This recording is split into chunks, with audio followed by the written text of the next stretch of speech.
அனைத்து ரசவாத ஆய்வாளர்களுக்கும் அதனை தெரிந்து கொள்ள முயற்சிக்கும் அன்பர்களுக்கும் வணக்கம்.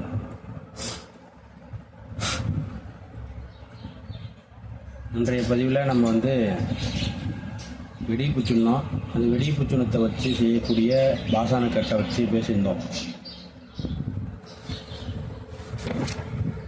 இந்த பாசானக்கட்டை தவிர்த்து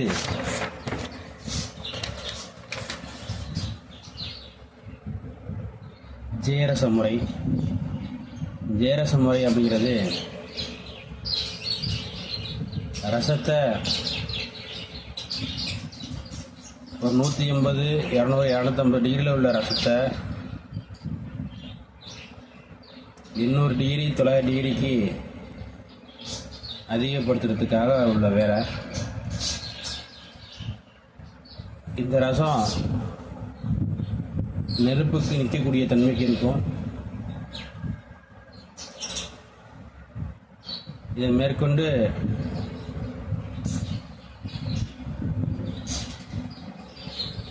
சில மருந்துகளை கொடுத்து செஞ்சோரம் செய்து அதை நம்ம வாத வேலைகளுக்கு பயன்படுத்தக்கூடியதாக அடுத்தடுத்த வீடியோகளில் பார்க்கலாம்.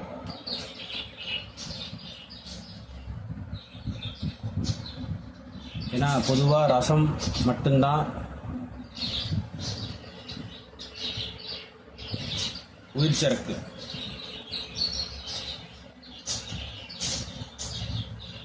அதாவது ரசம் அப்படிங்கிறது ஆன்மச்சரக்குன்னு சொல்லுவாங்க. உடல், உயிர், ஆன்மா. உடல் அப்படிங்கிறது செம்பு வெள்ளியை குறிக்கும். உயிருங்கிறது வளலையை குறிக்கும். வளலை என்பது சித்தர்கள் பல நூல்களில், பல பரிபாஷையில், பல விதங்களில் பேசியிருக்காங்க. இப்போ இது வளலை அப்படிங்கிறது முறையான வளலை எடுத்து அதை முறைப்படி ஆன்மாவை ஜோதிக்கு எரிய விடாமல் கட்டப்பட்டு அந்த கட்டிய ஆன்மாவை இந்த உயிர் உடம்போட சேர்க்கும்போது 3 தத்துவ பொருளான ஒரு பொருளாக மாறும். இந்த பொருளுக்கே பூரணம், பரிபூர்ணமாக இது முடிஞ்சிருக்குங்கிறதுக்கான அர்த்தம். இன்னைக்கு ஏகப்பட்ட ரசவாத முறைகள் வந்தாலும், உலோகங்களை சின்ன சின்ன மாற்றங்கள் கொடுத்துருந்தாலும், திராவங்களுக்கு நிற்காம கூட கரைஞ்சி வெளில ஓடி போயிடும். பார்க்க மஞ்சளாக இருக்கும், திராவத்துக்கு நிற்காது. இன்னைக்கு நிற்க, நாளைக்கு நிற்காது. மாற்றங்கள் கொடுக்காது. மாற்றங்கள் கொடுக்கணும். உள்ள வரைக்கும் அணு பாயணும். இப்போ அந்த அணுவை மாற்றணும் அப்படின்னா அந்த ரசம் இல்லாமல் எந்த ஒரு அணுவையும் மாற்ற முடியாது. ரசத்தை கட்டி நல்லா மாற்றம் பண்ண முடியல அப்படின்னா அங்கே உங்களுக்கு அந்த சுத்தமாக புரியலை, தெரியலைன்னு தான் அர்த்தம். சரி, ஓகே. இப்போ நம்ம இதை பற்றி அடுத்தடுத்த டாப்பிக்கில் பேசுவோம்.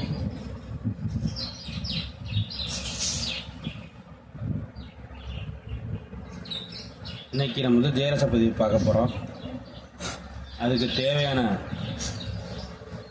பொருள்னு பார்த்தீங்கன்னா உத்தாமணி சாறு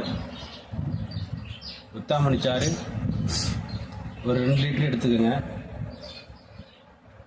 அது இடித்து சாறு எடுத்து மேலுள்ள தெளிவை வாங்கி ஒரு இரும்பு சட்டியில் ஒரு 75 கிராம் ரசத்தை ஊற்றி 75 கிராம் ரசத்தை அந்த இரும்பு சட்டியில் ஊற்றி ஒரு 6 மணி நேரம் அந்த ரசத்துக்கு மேலே இந்த சாறை கொஞ்சம் கொஞ்சமாக சுடு ஊற்றியே வரணும். இந்த 2 லிட்டர் சாரம் தீர்றதுக்கு சராசரி ஒரு 2 மணி நேரம் டு 3 மணி நேரம் ஆகும். சுடு கொடுத்து முடிச்சதுக்கப்புறம் இதை எடுத்து ஒரு துணியில் பிழிஞ்சு எடுத்துட்டு திரும்பவும்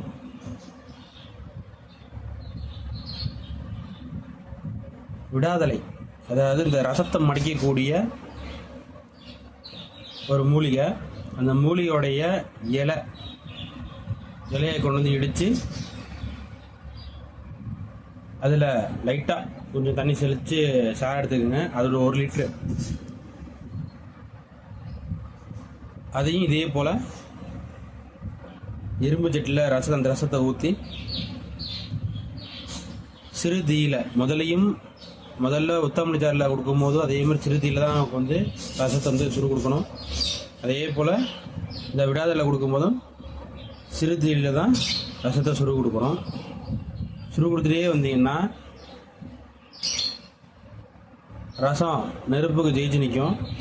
இதை எடுத்து ஒரு கரண்டில் வச்சு நல்ல ஃப்ளேமில் அடுப்பில் வச்சு அடிச்சிங்கன்னா ரசம் தேய்க்காமல் கொள்ளாமல் கொதிக்காமல் கரண்டி பழுக்கிற அளவுக்கு இந்த ரசம் நிற்கும்.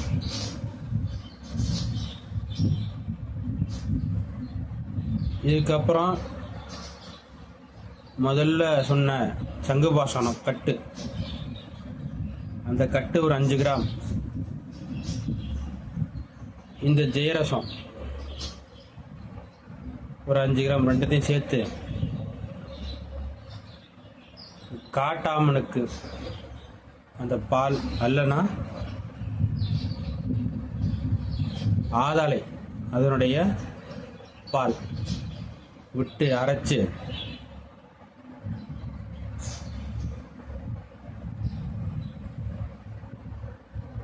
ஒரு வில்லத்தட்டி நல்லா காஞ்சதுக்கப்புறம்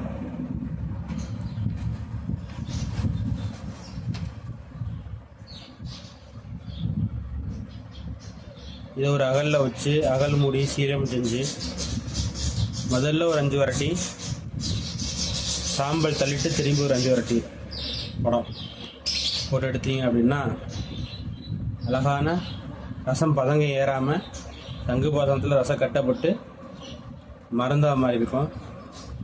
இந்த மருந்தை வெல்வங்கத்துக்கு உருக்கு மொத்தத்தில் கொடுத்தீங்க அப்படின்னா 100 கிராம் வெல்வங்கம் இல்லை சுத்தி பண்ண வெல்வங்கம் 100 கிராம். இந்த வெல்வங்கத்தை சுத்தி பண்ணி எடுத்துட்டு சிப்பி சுண்ணாம்புக்குள்ள வச்சு ஊதி எடுத்துக்கணும். ஊதி எடுத்து நல்லா கழுவி வச்சுக்கோங்க. திரும்பி தொட்டாஞ்சினிங்கி மூலிகை நல்லா கொண்டு வந்து இடித்து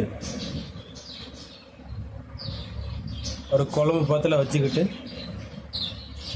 அதில் இந்த வெல்வங்கத்தை உருக்கி ஊற்றினீங்கன்னா வெல்வங்கம்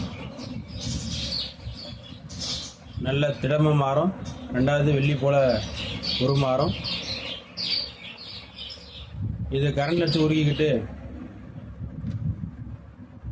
இல்லை மூசில் வச்சு உருக்கிக்கிட்டு இந்த மருந்தை 100 கிராம் வெல்வங்கத்துக்கு ஒரு 10 கிராம் இந்த மருந்தை அப்படியே பொடி பண்ணி கொஞ்சமாக கொடுத்து தேய்ச்சிட்டே இருந்தீங்கன்னா ரசம் நீர் வாங்கி, அதாவது வெல்வங்கம் நீர் வாங்கி வெள்ளியாக மாற்றப்படும். இது ஜெயரசத்துலேருந்து அடுத்து வர பரிணாமிக்கக்கூடிய வெள்ளி முறை. இந்த வெள்ளி முறையில் இன்னும் சில விஷயங்கள் இருக்குது. இதை நம்ம அடுத்த பதிவில் தெளிவாக பார்ப்போம். நன்றி, வணக்கம்.